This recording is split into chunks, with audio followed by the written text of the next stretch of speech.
పెద్దలందరికీ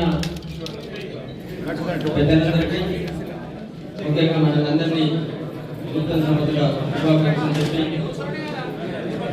మనందరికీ ఆనందం పెట్టడానికి వచ్చేసిన ప్రియతమ నాయకులు మన శాసనసభ్యులు పార్టీ వర్కింగ్ ప్రెసిడెంట్ అన్న రావణ గారికి, ముఖ్య అతిథి ఈశ్వరన్న గారికి, అట్లాగే వేదిక పై ఉన్న భారత రాష్ట్ర ముఖ్యమంత్రి నాయకులందరికీ, వేదిక ముందున్న కుటుంబ సభ్యులైన మా అక్క చెల్లెళ్ళు, మా అన్న తమ్ముళ్ళు, మిత్రులందరికీ, మీడియా మిత్రులందరికీ కూడా పేరు పేరున విజయపూర్ నమస్కారం, నూతన సంవత్సర శుభాకాంక్షలు తెలియజేసుకుంటూ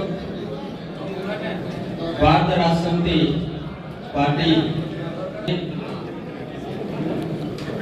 ఈరోజు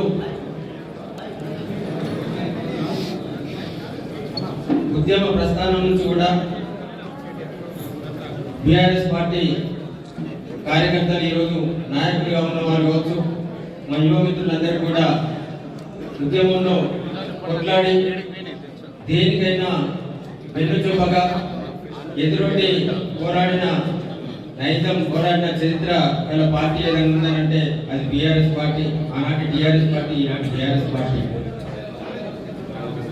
10 సంవత్సరాల పాటు సాధించిన తెలంగాణ రాష్ట్రాన్ని, అట్లాగే మన ప్రాంతాన్ని అభివృద్ధి చేసుకోవడానికి అనేక అభివృద్ధి కార్యక్రమాలు, మరెన్నో సంక్షేమ కార్యక్రమాలను అమలు చేసి మన మన్ననలు పొంది ఈ రాష్ట్రాన్ని, అలాగే మన ఈ జిల్లాని, నియోజకవర్గాన్ని అభివృద్ధి పథంలో ముందొచ్చి ప్రజలు ఆనాడు మన మీద పెట్టిన బాధ్యతలు, వాళ్ళ ఆశలను నెరవేర్చిన పార్టీ మన పార్టీ బీఆర్ఎస్ పార్టీ. మన రామన్న నాయకత్వంలో, అట్లాగే గౌరవనీయులు తెలంగాణ తొలి ముఖ్యమంత్రి వర్యులు చంద్రశేఖర్ రావు గారి నేతృత్వంలో మనం అన్ని సాధించుకున్నాం. అన్ని సంక్షేమ ఫలాలను, అభివృద్ధి ఫలాలను ప్రజలకు అందించిన ఘనత మనది. మీ అందరితో కూడా ప్రార్థన, సరిగ్గా సంవత్సరం నుండి ఇంకొక 20-25 రోజులు కాంగ్రెస్ ప్రభుత్వం వచ్చి గడిచిపోయింది. 100 రోజుల్లో హామీలు అమలు చేస్తాం, 100 రోజుల్లో 6 గ్యారెంటీలు అమలు చేస్తాం అని చెప్పి 400 రోజులు 100 రోజులు పోయింది, 400 రోజులకు వచ్చింది. 6 గ్యారెంటీలలో అర గ్యారెంటీ మాత్రమే అమలైంది. 6 గ్యారెంటీలో అర గ్యారెంటీ మాత్రం అమలైంది. అది ఏది, అది ఒక ఫ్రీ బస్సు. అది తప్ప ఇంతవరకు ఒకటి కూడా సక్సెస్ చేయలేదు. కాకపోతే వాళ్ళ మాటలు, దబాయింపులు, ఊకదంపుడు ఉపన్యాసాలు ఇవన్నీ చూసి ఇప్పుడే వినోదంగా చెప్పినట్టు నాకు కూడా వశం కాక రుణమాఫీ మీద అబద్ధాలు చెప్తుంటే మొన్న అసెంబ్లీలో అడిగినాం. ముఖ్యమంత్రి ఉన్నాడు ఎదురుగానే, మొత్తం మంత్రులు ఉన్నారు, కాంగ్రెస్ వాళ్ళు అందరూ ఉన్నారు, ఎమ్మెల్యేలు, వాళ్ళందరూ కూడా చెప్పినాడు మీరు చెప్పిన మాటల్లో వాస్తవం ఉంటే, అసెంబ్లీలోనే చెప్తున్నా, మీరు చెప్పిన మాట వాస్తవం అయితే 2 లక్షల రూపాయలు రుణమాఫీ చేసినామని మీరు ఏదైతే చెప్తున్నారో, కావాలంటే ఇంటికి ఒక బస్సు వేసుకుని అందరం కలిసి పోదాం. ముఖ్యమంత్రి సొంత ఊరు కొండారెడ్డిపల్లి పోదామా, ముఖ్యమంత్రి నియోజకవర్గం కొడంగల్ పోదామా, లేదా నా నియోజకవర్గం సిరిసిల్ల పోదామా? ఊరు మీ ఇష్టం, ప్లేస్ మీ ఇష్టం, డేట్ మీ ఇష్టం, టైం మీ ఇష్టం. ఒక్క ఊళ్ళోనైనా రైతులు 100% రుణమాఫీ అయిందని చెప్తే నేను రాజీనామా చేసి కాదు, రాజకీయ సన్యాసం తీసుకుని అక్కడికి కానీ కాంగ్రెస్ వాళ్ళు పాపం వాళ్ళు బయటనేమో నడుపుతుంది, అసెంబ్లీ అనే వరకు నోరు పడిపోయినట్టయితే ఏం చెప్పాలి? అటు ఇటు ఇటువంటి చూసింది. ఎందుకంటే పెద్దపల్లి ఎమ్మెల్యే చంద్రమని, పెద్దపల్లి ఎమ్మెల్యే ఉన్నాడు విజయరావు, మా మాజీ ఎమ్మెల్యే మనోహర్ రెడ్డి సాబు ఇక్కడ ఉన్నాడు. విజయరావు గారు వేసిండు, ఆయన రేషన్ వచ్చింది, వేసిండు, మైక్ తీసుకున్నాడు. ఏం చెప్తాడో నేను అనుకుంటున్నాను. మీరు రంగు దమ్ముంటే పెద్దపల్లి మా దగ్గర 70% రుణమాఫీ అయింది అన్న. ముఖ్యమంత్రి ఏమో 100% అంటాడు, ఎమ్మెల్యే 100 అంటాడు, బయట బ్యాంక్ కూడా చాలా అంటాడు, బయట పోతేమో 20% కాలేదు. సిగ్గు లేదు మీకు, కనీసం అబద్ధాలు చెప్తున్నా ట్రైనింగ్ తీసుకొచ్చి బేకాడని చెప్పింది. వాళ్ళ వాస్తవం ఏంటి అంటే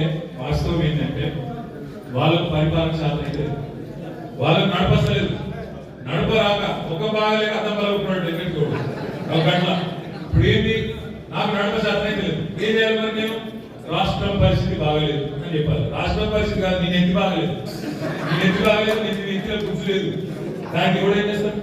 నీకు తెలివి లేక, శాతగాక, దద్దమ్మవై అడ్డగోలు హామీలు ఇచ్చి, పనికిమాలిన హామీలు ఇచ్చి, 100 రోజుల డైలాగులు కొట్టి, అఫిడవిట్లను పోజులు కొట్టి, దేవుళ్ళ మీద ఒట్లు పెట్టి ఏదో పీకుతాం అనేది ఒక బిల్డప్ ఇచ్చి వచ్చినాం. వచ్చి అది ఏమైతుంది చాలా అయితే లేదు, ఏం చేయాలో తెలుస్తలేదు. తెలియక నేను వస్తువు ఇక్కడ చూసిన బయట మన కరెక్ట్ గా మన ఆఫీస్ ఎదురు టెంట్ వేసుకున్నాం. ఎవరు సర్వశిక్ష అభియాన్ ఉద్యోగులందరూ టెంట్ వేసుకున్నాం. నేను అడిగింది వాళ్ళు ఏందమ్మా ఏమైంది అని. ఏం లేదు సార్, ఈ రేవంత్ రెడ్డి సరిగ్గా నవంబర్ 23లో మా దగ్గరకు వచ్చింది సార్. వచ్చి ఏం చెప్పిండు, మీరు ఛాయ్ తాగే లోపల ముఖ్యమంత్రి అయినట్టు అనుకుంటే ఛాయ్ తాగే లోపల మీ సమస్య పరిష్కారం చేయొచ్చు, ఛాయ్ తాగే లోపల గవర్నమెంట్ ఆర్డర్స్ పంపించచ్చు, ఏముందమ్మా మీ సమస్య అని చెప్పిండు. చెప్పుడే కాదు నన్ను గెలిపి నేను పిలుచుకుంటా, ఛాయ్ తాగిపిస్తా, ఛాయ్ తాగే లోపల జీవో ఇచ్చి పంపిస్తా అని చెప్పిండన్నా. మరి ఆయన ఛాయ్ పత్తి దొరుకుతలేదా, పాలు దొరుకుతలేదా, నీళ్ళు దొరుకుతలేదా, ఏ దొరుకుతుందో మాకు అర్థం కాక టెంట్ వేసుకొని కూర్చున్నాం అన్న. ఛాయ్ పత్తో మరి చక్కెరనో అది లేకపోతే మనం పంపిద్దాం. 22,000 మంది వాళ్ళు ఎదురు చూస్తారు. ఆడపిల్లలకు చెప్పిండు కేసీఆర్ ₹1,00,000 ఇస్తాడు, నేను తులం బంగారం ఇస్తాను. మరి ఇప్పుడు బంగారం షాపులు తెచ్చలేదా, పుడతలేదా బంగారం, తులం బంగారం దొరకలేదా? సంవత్సరం అయిపోయి ఎన్ని లెక్కాలని 4-5 లక్షల పెళ్లిలైంది. ఒక్కరిగా నచ్చిందా? రాలి. రుణమాఫీ అన్నాడు. నేను ముఖ్యమంత్రి అడుగుతున్నా, మళ్ళొక్కసారి వేదికగా అడుగుతున్నా. నేను చెప్పినా మళ్ళీ చెప్తున్నా, ఎంత సిగ్గు తప్పిన ప్రభుత్వం అంటే, ఎంత ఇజ్జత్ లేని ప్రభుత్వం అంటే కాంగ్రెస్ ప్రభుత్వం. వీళ్ళే చెప్పారు. ఏం చెప్పారు? డిసెంబర్ 3కు ముందు తీసుకుంటే అప్పుడు యాదుకున్నారా మీకు, మనం రైతు బంధు కోసం 7,600 కోట్లు తయారు చేసి పెట్టినాం డిసెంబర్ లో. పోయే సంవత్సరం ఇదే టైం పెడితే రేవంత్ రెడ్డి ఉత్తరం రాసిండు ఎలక్షన్ కమిషన్, మీరు అర్జెంట్ ఆపాలి లేకపోతే ఎన్నికల ప్రభావం పడుతుంది, కేసీఆర్ మళ్ళీ రైతులందరూ మళ్ళా ఓట్లేసి మళ్ళా గెలిపిస్తారు, మీరు ఆపుర్రి అని ఎలక్షన్ కమిషన్ ఉత్తరం రాసిండు.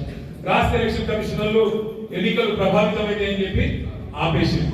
అప్పుడు ఏం చెప్పిండు రేవంత్ రెడ్డి, డిసెంబర్ 3కు ముందు తీసుకుంటే ఎకరానికి 5,000, డిసెంబర్ 7 తర్వాత తీసుకుంటే ఎకరానికి 7,500 అన్నాడు. 7,500 కాదు, 75 పైసలు ఇచ్చింది. అవి 75 పైసలు ఆ రోజు మనం ఏదైతే కూడబెట్టిపోయినామో 7,500 కోట్లు అవి మళ్ళా 3-4 నెలలు సదానికి గవే ఇచ్చిండు. దాని తర్వాత పార్లమెంట్ దాకా ఇచ్చిండు. ఎప్పుడైనా నాట్లు పడ్డప్పుడు పడతాయి రైతు బంధు పైసలు, నేను ఉన్నప్పుడే ఓట్లు పడ్డప్పుడు పడ్డాయి పైసలు. ఒకటి ఉంటుంది కాంగ్రెస్ పెట్టుకుంటే. అట్లా ఈ కాంగ్రెస్ ప్రభుత్వం వచ్చినాక రైతు భరోసా రూపాయి కూడా ఇయ్యలేదు. మనం దాచిపెట్టిపోయిన రైతు బంధు పైసలే ఒకసారి ఏడ్పించి 6 నెలలకు ఇచ్చింది తప్ప ఈ సంవత్సరంలో ఒక్కటంటే ఒక్క పైసా కూడా రైతుకి ఇయ్యని ముఖ్యమంత్రి రేవంత్ రెడ్డి. అదొక్కటే కాదు, యాదుకుండాలి. ఏమన్నాడు ప్రతిపక్షం ఉన్నప్పుడు 3 పంటలకు ఇవ్వాలి, 3 పంటలు. ఇప్పుడు ఏమంటాడు, రైతు ప్రమాణ పత్రం రాసేయాలండి. ఇప్పుడు మా బొప్పాపు శ్రీనివాస్ రెడ్డి ప్రమాణ పత్రం రాసేయాలి. ఏమని, నేను సాగు చేస్తా, నేను ఖచ్చితంగా వ్యవసాయం చేస్తా అని రైతు ప్రమాణ పత్రం రాసి అధికారులకు ఇవ్వాలి. కేసీఆర్ ఉన్నప్పుడు మీరు ఎక్కడైనా దఫ్తర్కి పోయిన రైతు దరఖాస్తు పెట్టినా రైతు బంధు కోసం ఎవరికైనా దండం పెట్టినావా? ఎక్కడ దండం పెట్టేది లేదు, దరఖాస్తు పెట్టేది లేదు, దఫ్తర్కి పోయేది లేదు. కనీసం ఎన్నికల్లో కేసీఆర్ మాట కూడా ఇయ్యలేదు, నేను రైతు బంధు అనే ప్రోగ్రాం పెడతాను మాట కూడా ఇయ్యలేదు. ఇయ్యకపోయినా 12 దఫాలుగా 80,000 కోట్ల రూపాయలు రైతుల ఖాతాలో నాయకుడు 80,000 కోట్లు.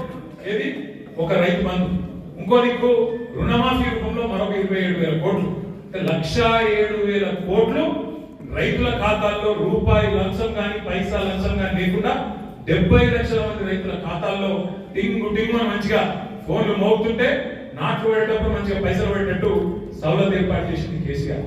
ఇవాళ రేవంత్ రెడ్డి ప్రభుత్వం 3 పంటలకు రైతు బంధు వేయాలని చెప్పిన రేవంత్ రెడ్డి, డిసెంబర్ 3 తర్వాత అయితే ఎకరానికి 7,500 ఇస్తానని చెప్పిన రేవంత్ రెడ్డి ఏకకాలంలో 2 లక్షల రుణమాఫీ చేస్తా అన్నాడు. యాదికి ఉందా మీకు? కేసీఆర్ గారు ₹1,00,000 రుణమాఫీ చేసిండు. ఆయన అనుకుంటాడు రైతులందరూ నాకే ఓట్లేస్తారని. మీరందరూ కూడా కేసీఆర్ ₹1,00,000 రుణమాఫీ తీసుకున్న వాళ్ళు కూడా బ్యాంకు గుర్కుని వెంబడే తెచ్చుకోండి, ఎంబడే నేనేస్తా, ఎంబడే వస్తా, ఎంబడే సంతకం పెడతాను. ఇప్పుడు ఎంబడే పడుతున్నాడు, ప్రమాణ పత్రం రాయమని చెప్తున్నాడు. ఇప్పుడు మీకు రైతు భరోసా ఏడాడు, ఇలా క్యాబినెట్ మీటింగ్ ఉన్నది.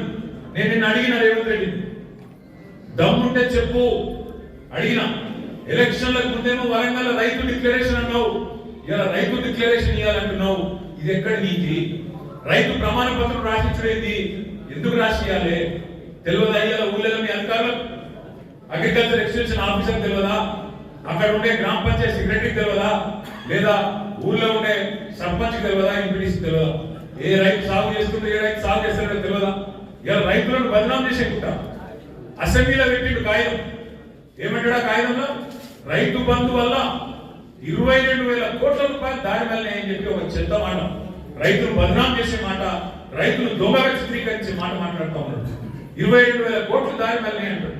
నాకు నిజంగా అర్థం కాకపోయి నేను అక్కడ ఉండే అధికారులు అడిగి, వ్యవసాయ అధికారులు కనబడ్డారు అసెంబ్లీలో, అడిగిన ఎక్కడికి వచ్చినాయో మీకు లెక్క అని. 22,000 కోట్లు అంటున్నారు. ఏడ దారి మళ్ళినాయి, ఏ ఊర్లో దారి మళ్ళినాయి, ఏ సర్వే నెంబర్కి పోయినాయి, ఎవరి ఖాతాలో పడ్డాయి చెప్పుని మాకు అంటే వాళ్ళు ఏం చెప్పి ఎక్కినా సార్ మా పేరు చెప్పకూడదు. కానీ వాస్తవం ఏంటంటే వానాకాలం పంటేస్తారు. వానాకాలం దగ్గర 1.5 లక్షల ఎకరాలు కేసీఆర్ వచ్చిన తర్వాత నీళ్ళు వచ్చినాయి, కరెంట్ మంచిగా వచ్చింది, రైతు బంధు వచ్చింది, రైతు ధైర్యం వచ్చింది. కాబట్టి 1.5 లక్షల ఎకరాలు సాగు జరిగింది వానాకాలం. కానీ వానాకాలంలో పత్తి వేసిన వాళ్ళు, వానాకాలంలో కంది వేసిన వాళ్ళు రెండో పంట వేసే అవకాశం ఉంటుందా? వానాకాలంలో పత్తి వేసిన వాళ్ళు యాసంగిలో రెండో పంట వేసిన అవకాశం ఉంటుందా? ఉండదా? ఉండదు. కంది ఉంటుందా రెండో పంటకు అవకాశం? మిర్చికి ఉంటుందా? చెరుకుకు ఉంటుందా? పసుపుకు ఉంటుందా? ఉండదు. మరి ఇప్పుడు ఈర్నపల్లి మండలంలో పోడు భూములు ఉన్నాయి. ఆ పోడు భూములు ఎక్కడో జంగల్ ఉంటాయి. ఆ జంగల్ ఉండే భూములల్లో నీకు ఒక పంట పండే కష్టం, రెండో పంట పండుతుందా? ఎక్కడ బోర్ బాయ్ నడవాలి, నడవది. ఇప్పుడు రేవంత్ రెడ్డి ప్రభుత్వం ఏమంటారు దగ్గర, ఆ రెండో పంట మీరు ఏదైతే వేయలేదో, ఆ రెండో పంట మీరు ఏదైతే పత్తి వేసిన వాళ్ళు, కంది వేసిన వాళ్ళు, ఆ పోడు రైతులు, ఆ చెరుకు రైతులు, ఆ పసుపు రైతులు, ఆ సోయా రైతులు, ఆ మిర్చి రైతులు ఎవరైతే రెండో పంట యాసకి లేలేదో ఆ పైసలు కేసీఆర్ ఇచ్చి తప్పు చేసినాడు. ఆ పైసలు రెండో పంటకు మీరు ఏకపోయినా కేసీఆర్ ఇచ్చిండు, ఇచ్చి తప్పు చేసిండు అంటాను. నేను ఇక్కడికి వచ్చినప్పుడు రవీంద్రరావు గారిని అడిగి, రవీంద్రరావు గారు మరి పత్తి సంగతి ఏందని అడిగి, రవీంద్రరావు గారు ఏం చెప్పాడు, మాకు ఐసింగారంలో కూడా పత్తి వేస్తాం, కానీ పత్తి వేసి ఏరి మొత్తం తీసే వరకే, పంట తీసే వరకే 6 నెలలు అవుతుంది, రెండో పంటకు ఛాన్స్ ఉండదు. కాబట్టి కాబట్టి కాబట్టి మరి రెండో పంటకు సందుండది, దొరకది, రెండో పంట వేయలేమని చెప్పాడు. నేనేమంటున్నా అంటే ఒక వీళ్ళే కాదు, పత్తి రైతులు, కంది రైతులు, అదే విధంగా చెరుకు రైతులు, పసుపు రైతులు, మిర్చి రైతులే కాదు, ఇలా లక్షల ఎకరాల్లో మనమే ప్రోత్సహించినాం పామాయిల్ తోటలు పెట్టుకోమని చెప్పాను. మామిడి చెట్లు అటు నల్గొండ ముఖానం పోతే బత్తాయిలు, ఆ నిమ్మ తోటలు, ఇవన్నీ ఉంటాయి, దానిమ్మ తోటలు ఉంటాయి. మరి ఇవన్నీ కూడా రేపు ఏది వీళ్ళకి ఇస్తావా ఇవ్వ అంటే చెప్తలేడు. ఉద్యోగస్తులు ఉంటారు, టీచర్లు ఉంటారు, ఊళ్ళలో టీచర్లు ఉంటే వాళ్ళు కష్టపడి నౌకరి సంపాదించుకుంటారు, వాళ్ళ అమ్మ నాయన రైతులు అనుకో. ఇప్పుడు ఏమంటాడు తెలుసా రేవంత్ రెడ్డి, టీచర్ ఉంటే, ప్రభుత్వ ఉద్యోగం ఉంటే ఇప్పుడు రైతు బంధు కట్టు. మరి ముందెందుకు చెప్పలేదు ఆయన? ముందెందుకు చెప్పలేదు? ఉద్యోగస్తులకు భూమితో సంబంధం కట్ చేస్తా అన్న మాట ముందెందుకు చెప్పలేదు? ఐటీ కడితే కట్టు, పాన్ కార్డు ఉంటే కట్టు, ఇక ఇది దీని కట్టు. అందుకే ఇప్పుడు సీఎం అంటే చీఫ్ మినిస్టర్ కాదు, కటింగ్ మాస్టర్. ఎట్లా కట్ చేయాలి? కేసీఆర్ గారు ఇవన్నీ చూడలేదు. కేసీఆర్ గారు ఇవన్నీ చూడలేదు. కేసీఆర్ గారు ఏం చేసిండు? రాక రాక దశాబ్దాలు కొట్లాడితే 1000 మంది చచ్చిపోతే మనకు తెలంగాణ వచ్చింది. ఈ తెలంగాణలో నీళ్లు తేవాలి, గోదావరి నీళ్ళని తేవాలి, కృష్ణ నీళ్ళని తేవాలి, సిరిసిల్ల లెక్క, మన వెమ్లవాడ లెక్క, మన మానకొండూరు లెక్క, ఈ హుస్నాబాద్ లెక్క ఈ ప్రాంతం మొత్తం కూడా కరువు ప్రాంతంగా, మెట్ట ప్రాంతంగా పేరుపడ్డది ఈ ప్రాంతంలో. కానీ మళ్ళొక్కసారి నీళ్ళు వచ్చినాయంటే కేసీఆర్ పుణ్యం, కాళేశ్వరం పుణ్యం. సిరిసిల్ల రాష్ట్రంలో, రాజన్న సిరిసిల్ల జిల్లాలో ఇవాళ నీళ్లు దుంకుతున్నాయంటే ఖచ్చితంగా గోదావరి జిల్లాలో ఇక్కడ దాకా వచ్చినాయంటే అది కాళేశ్వరం పుణ్యం.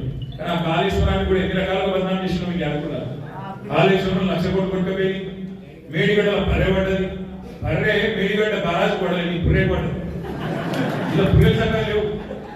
ఆ పర్రె పడ్డదని చెప్పి దానికి రావులని తీసుకొచ్చి పర్రె చూడుని దానికి ఫోటోలు కొట్టి అంతర్జాతీయ ఏదో అయిపోయింది. ఏమైంది మరి? ఆడ భూకంపం వచ్చినా తట్టుకోలేదు కదా, కాళేశ్వరం బాగా తట్టుకోలేదా? మన భూకంపం వచ్చింది అక్కడ మేడిగడ్డ కాడ, ములుగు జిల్లాల కింద సమగ్ర సారక బ్యారేజ్ కాడ భూకంపం వస్తే కూడా 5.3 రిక్టర్ స్కేల్ మీద నమోదైతే కూడా ఏం కాలేదు. 28 లక్షల క్యూసెక్ల వరద వస్తే కూడా మేడిగడ్డ బరాజం కాలేదు. నాకైతే ఒక అనుమానం ఉంది, పక్కా చెప్తున్నా, ఇదివరకు చెప్పినా మళ్ళీ చెప్తున్నా. ఆ రోజు కూడా ఇదే చేసిర్రు అందరూ. ఆ రోజు కూడా ఖచ్చితంగా దాన్ని ఏమో చేసిర్రు. ఇలా కొంతమంది అక్కడ ఇక్కడ ఉన్నారు ఆ పార్టీలో. ఇప్పుడు కూడా ఎట్లానే చేసి కొట్టుకపోవాలనిపిస్తాను. ఎట్లానే చేసి కొట్టుకపోవాలి. కేసీఆర్ చెడ్డ పేరు రావాలి. మళ్ళీ సంవత్సరం అయింది, ఎలక్షన్ నడిచిపోయి చేయాల్సిన బదనాం చేసినావు, మరి రిపేర్ చేస్తారు కదా. 3-4 నెలలు చేయొచ్చాడు. ఇప్పుడు రాంగ వినోదన అధికారులతో మాట్లాడి 3-4 నెలలు రిపేర్ చేసి బ్రహ్మాండంగా నీళ్లు మొత్తం చివరి మాట ఎక్కడ కోదాదాకి అన్యాయం జరుగుతుంటే ప్రజల తరఫున కొట్లాడాలి, నిలబడే క్రమంలో కేసులు అయినా పర్వాలేదు, ఏదైనా పర్వాలేదు కానీ కేసులై ప్రజల కోసం నిలబడితేనే ఆయన నాయకుడు అయితే తప్ప, లీడర్ అయితే తప్ప ఎవరు పడితే వాళ్ళు కాదు. అందుకే మీతో ప్రార్థన, ఎవరెవరైతే ప్రజాప్రతినిధులు కావాలనుకుంటున్నారో గట్టిగా తిరగాలి, గట్టిగా మాట్లాడాలి, గట్టిగా నిలబడాలి. ఆ క్రమంలో అయితే 1-2 కేసు ఏం ఫరక్ పడుతుంది? ఏం మీకలంతా చిక్కినాడు? ఏమి కాదు, ఏం ఫరక్ పడది, ఏమి కూడా కాదు. మీరు ఎవరు భయపడక్కర్లేదు. మన కళ్యాణ్ గారు ఆయనతో పాటు హైదరాబాద్ నుంచి మొత్తం లీగల్ సెల్ కూడా వచ్చారు మీకోసం. ఇప్పుడే వినోద్ కుమార్ గారు చెప్పిన మాట, ఇక్కడ స్థానిక లాయర్లను కూడా 2-3 పెడతాం, ఆగండి అటాచ్ చేస్తాం. వాళ్ళకు నెలకు తప్పకుండా నష్టపరిహారం కోసం దావా వేస్తాం, కొట్లాడతాం. అవసరమైతే సుప్రీంకోర్టు దాకా కూడా వాళ్ళు వదిలిపెట్టాలని మాట కూడా దయచేసి మిమ్మల్ని కోరేది ఒకటి, మనము ఒక సంవత్సరం బ్రహ్మాండం ఎన్నికల్లో ఓడిపోయిన తర్వాత కూడా సంవత్సరం మీరందరూ కష్టపడ్డారు, ప్రతి ఊళ్ళో కష్టపడ్డారు, ప్రతి గలీలో కష్టపడ్డారు. కాబట్టి పార్టీ ఇలా ఒక్క పిలుపు మీద కలిస్తానికి ఇంతమంది మీటింగ్ కాదు, ఏం కాదు, ఇలా ఒక్క మాట మీదకి ఒక మెసేజ్ మీదకి ఇంతమంది మా తమ్ముళ్ళు మా అన్నలు వచ్చింది. ఇలా మనం అధికారంలో కూడా లేదు. నేను మీకు ఏగలిగేది కూడా ఏంటో మీకు తెలుసు, నాకు తెలుసు.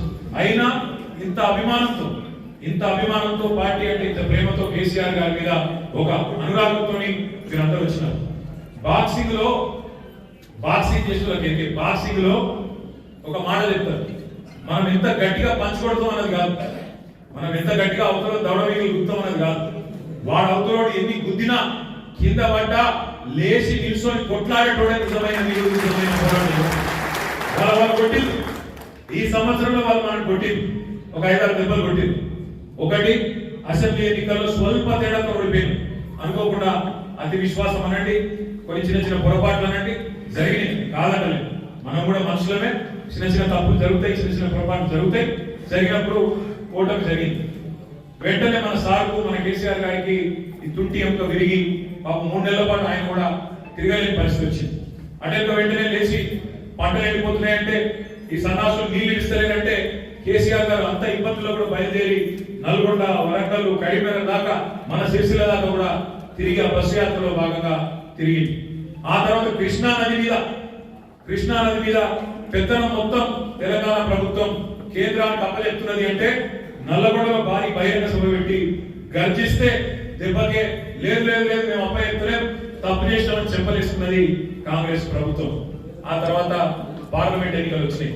సరే, ఇక పార్లమెంట్ అప్పుడు ఒక చిత్రమైన పరిస్థితి ఉంటే దేశంలో మరి ఏ కారణం చేతనో కొంతమంది మంచి వాళ్ళని కూడా కాదనుకొని మీ ఇద్దరు అటు 8 ఇటు 8 ఇచ్చారు. కాంగ్రెస్ 8 ఎంపీలు, బీజేపీకి 8 ఎంపీలు, వాళ్ళు 8 వీళ్ళు 8 ఉన్నారు. కానీ ఇప్పటివరకు సంవత్సరం అయింది, వచ్చింది మాత్రం తెలంగాణ కూడుస్తున్నాం. అందరికి అర్థమైంది ఎట్లయితే చంద్రబాబు నాయుడు గారు, నితీష్ కుమార్ గారు 10-12 మంది ఎంపీలతో కేంద్రంలో చక్రం తిప్పుతున్నారో తప్పకుండా రేపు మళ్ళీ ఒక రోజు వస్తుంది. కేసీఆర్ గారే దేశంలో ఉండే తప్పకుండా వస్తుంది. మళ్ళీ మన ఎంపీ కూడా మనం గెలిపించుకున్న విషయం తప్పకుండా. ఆ విషయంలో కూడా ఆ రోజు కొంత మనకు నష్టం జరిగింది. ఆ తర్వాత మనం గెలిపించిన ఎమ్మెల్యేలు ఒక 10 మంది వేరు. ఇట్లా ఈ సంవత్సరం